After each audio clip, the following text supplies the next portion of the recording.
afternoon, everyone. It is a beautiful day. Just taking a look at the yard, and we're going to be doing a little prep for the next storm that's coming this way. As you can see, we still have some damage out here from the last little dust up we had. Nothing like what went north, but it did take this part of our back fence out. So we're just going to go ahead and wait until this storm has passed, until we repair that. This afternoon, we're going to be going ahead and getting the chickens ready. We're supposed to get a bunch of freezing rain, ice, and up to 6 inches of snow, which in our neck of the woods, that's a lot.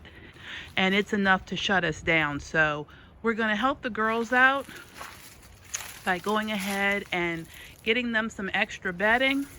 And I'm also going to be cleaning out my very messy greenhouse. One of my New Year's resolutions was to eliminate clutter, and as you can see, it's pretty cluttered in here. Oscar is already hard at work. In any case, I'm going to take you along as we tidy up today, and we also get ready for the storm that should be here in, gosh, less than 24 hours. So stick with me. I'm actually not sure how it got so messy in here.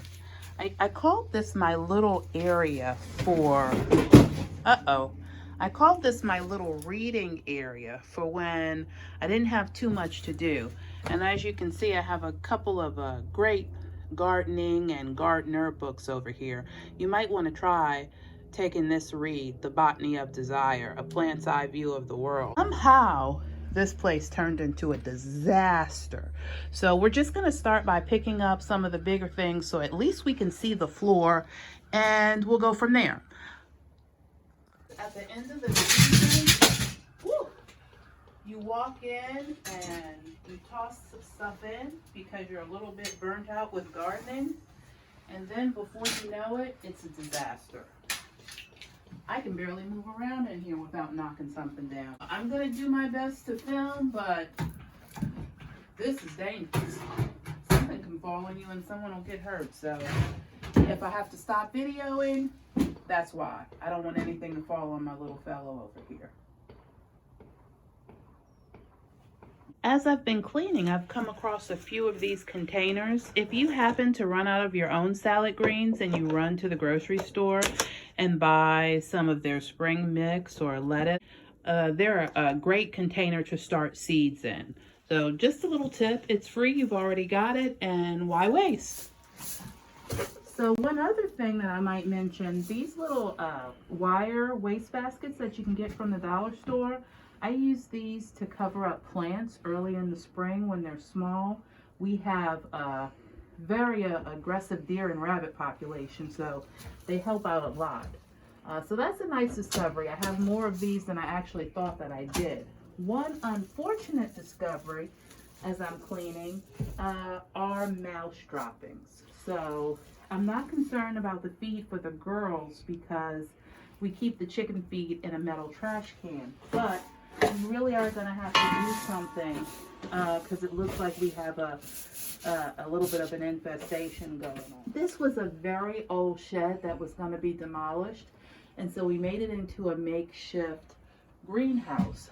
However, with the mold that's growing and the mice that we have, it might at this point be a wash. This summer we're really going to have to make some changes or maybe start over.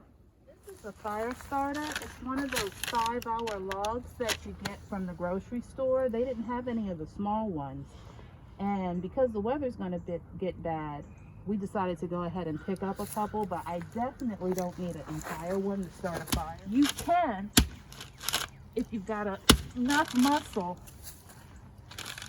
cut them in half or even into smaller pieces so you can start more than one fire. And it saves money. You typically, I mean, I know some people start their fire without any fire starter, but in a pinch, this helps out a lot. Okay, everyone, this is far from perfect, but at least you can get in and you won't hurt yourself.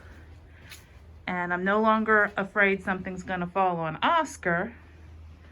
And I can make it over here to my little sitting and thinking area to check on my girls outside the window.